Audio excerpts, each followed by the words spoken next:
Bowman disqualified, Spygate in NASCAR, and Hailie Deegan is switching past. Oh man, we got a lot of stuff to talk about. Let's jump into it. Back once again. Yo, what's up everyone? My name is Jett. Welcome back to an episode of Inside Lines. Hope you're having a wonderful Monday. We have a lot of headlines to talk about, so let's not waste any time and jump right into it. The first story we're going to talk about is, of course, the disqualification with Alex Bowman. If you saw the review video that I posted from Charlotte, that was recorded prior to the Alex Bowman disqualification, but according to NASCAR, his car failed to make minimum weight. Now, there were a lot of speculation on how could this have happened. Some were pointing to this incident very early in the race when Alex Bowman missed the curbing coming off of turn number 17, jumped in the air. And if you look at it from Michael McDowell's point of view, that something fell out of the car. Now, a lot of people were saying, could this be like a ballast that was attached to the car? Because that's a very, very heavy part of the race machine. Could that maybe have played a role? Or something along those lines that something happened during the race. And so we assume that, okay, if that's the case, that Hendrick Motorsports would appeal it. Well, just moments ago, Hendrick Motorsports has said that they would not appeal the disqualification and will leave it as it is. They said in a statement, quote, Hendrick Motorsports will not appeal the disqualification of the number 48 car following Sunday's race at the Charlotte Roval. NASCAR allows a clear margin to account for the difference in pre- and post-race weight. After a thorough review by our team and the sanctioning body, we simply did not give ourselves enough margin to meet the post-race requirement. Although unintentional, the infraction was avoidable. We are extremely disappointed to lose a playoff spot under these circumstances and apologize to our fans and partners. Now, as a result of this disqualification, Joey Logano, who was out, is now back in the playoffs. Larson plus 33 with his win. Christopher Bell at plus 13. Tyler Reddick at plus 10. Byron currently holds the final spot at plus 4 ahead of Ryan Blaney. Denny Hamlin minus 8. Chase Elliott minus 9. And Joey Logano now back in the playoffs at minus 11. I mean, what heartbreak. Because I was praising him in my video, my review video, saying that, hey, this guy's underrated, consistent, you know, he could surprise some drivers. To go from that to then out of the playoffs like that. Talk about highs of highs to the lows of lows like that. But the fact that the statement that was interesting on how it was unavoidable but unintentional. Which, okay, so that tells me, okay, so you cheated, but you didn't mean to cheat? Like, I don't understand how that works. You know, it's like, yeah, we know what we did. We didn't mean to do it. There wasn't any malicious intent, but yeah, we didn't mean to do that. I don't know. How they structured that statement was very confusing, but yeah, that's a huge heartbreak for that 48 team, specifically for Alex Bowman, because to go from what he's had to deal with in the past couple weeks, from disproving, you know, these rumors to going out there and having to seem like he has to prove himself every single week that, hey, I deserve to be in this 48, right? I deserve to stay at Hendrick Motorsports. And, hey, got into the round of 8. Showed y'all MFers that I'm all that, to then go, yeah, no, you're out. Based on no fault of his own. Now, could that moment in turn 17 with that car lift into the air, could that play a role in it? Possibly, but then I also look at Tyler Reddick in turn 7 with him and Denny Hamlin, where his car really got up in the air, and his car still passed inspection. So I don't know. I don't know exactly what caused it, but regardless, it's a big heartbreak for that 48 team to have to go from making it to the round of 8 to all of a sudden out of it. And now Joey Logano, which, let's be honest, he has no business being in the round of 8. I mean, he's round up positions, I think, 15th in the points. He has no business being in the round of 8. But you look at these tracks coming up. Vegas, Miami, and Martinsville. Those are tracks that can play very well for that 22 team. And with Logano, I mean, we know what his teammate did last year. His teammate last year just lit up in the round of 8. That's all you have to do. Win one of the 3 races in the round of 8.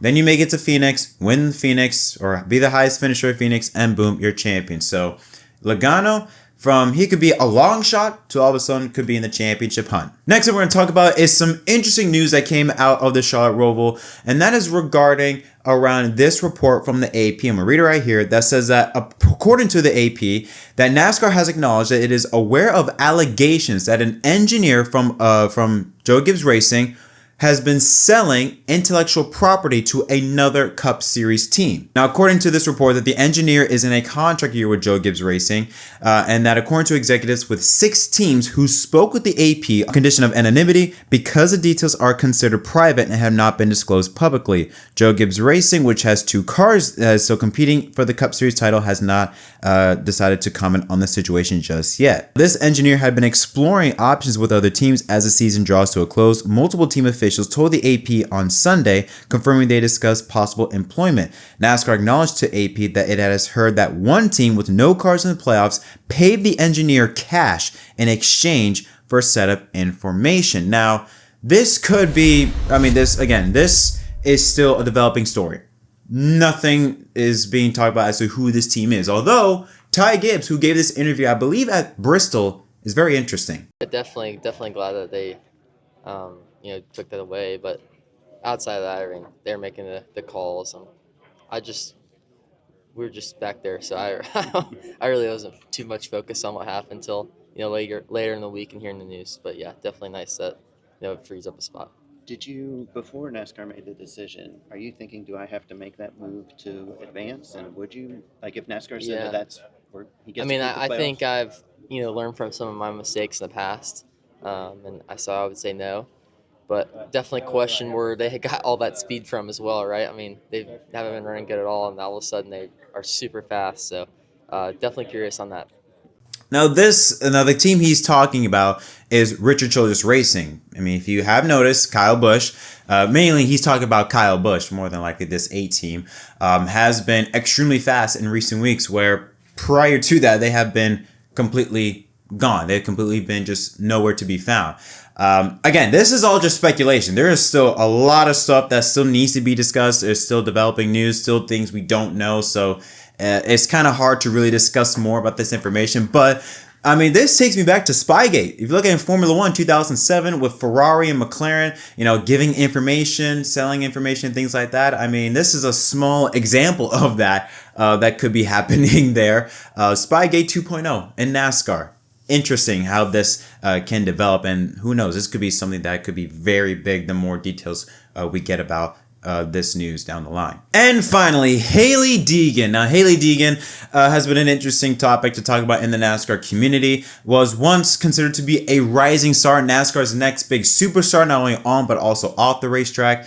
Now, her career in NASCAR seemed to be over following her departure from, or should say her release from AM Racing in the middle of the Xfinity Series this year. Well, news came out today that she is now trading fenders for wings and will be jumping to the Indy Next program in 2025 in hopes of becoming an IndyCar Series driver. It seems to be in the future. Now, she'll be driving the number 38 car for the full 14 race calendar, joining the likes of HMD Motorsports drivers. Her first attempt would be at a test session on Friday, October 18th at the Indianapolis Motor Speedway road course. Now, she has not competed in any open wheel race prior to this announcement in her entire career, but she did test an F3 car, I believe, back in August, and she will be competing for the very first time in an open wheel race later this month in the final race of the Formula Regional America season at COTA, which is in conjunction with the Formula One season, or Formula One race that should be there also this weekend. So yeah, honestly, this personally, I think this is a bad move. I mean, I could be wrong. I mean, we have seen, for example, drivers that maybe are not too good in one profession, maybe join another profession and become really good at it. But personally, when you look at her driving style, what she's grown up to, I don't think this is the right decision in my opinion. I mean, it's like a reverse Danica. When Danica was good in IndyCar, could have been better, decided to jump to NASCAR, and we saw how horrible she was there. With Hailie Deegan, again, I felt like the worst thing that she did was jump to Xfinity, at least with that team. I think for her, especially with the lack of experience she has with COVID now and the new NASCAR practice qualifying rules where you have such limited practice and limited qualifying, she needed to be with a veteran team, not a new team like AM Racing, and especially a single car team. She needed to be with either a veteran, spend more time in the Truck Series program, or in a veteran Xfinity Series program with teammates, teammates that have been in the Xfinity Series for a time to teach her, to give her information that she needs. But her leaving the Toyota Racing Development Program, I felt like was the beginning of the end. And I'm hoping for the best, but I feel like her jump to Indy next, I don't think is going to be that good. I honestly believe that it's going to be something that, it may be interesting to watch for 1 or 2 years, but I don't think not much I think is going to develop from this program. So I'm hoping for the best, but honestly, I am not expecting much out of Hailie Deegan, and hopefully she proves me wrong. But from what I've seen, I don't have much hope for it. But that's it for my thoughts on today's episode. It's a very short episode, but not really much to discuss about it. But what are your thoughts? Let me know in the comment section down below on any of the 3 stories I talked about. Until next time, my name is Jett from MDK. Thank you so much for watching, and I'll see y'all next time. You can't tell me now about time. Do you know how many lines I done put down? Vibes I done sent out, but we ain't here to dig. I love the market till they come red carpet the kids. Success still the target. Soon I'll be crossing that bridge, but can't bring everybody with me. Family only. I got some people think I owe a favor, barely know me. That's why my focus on the road. It's all I know. I see them sticking close to play the wall.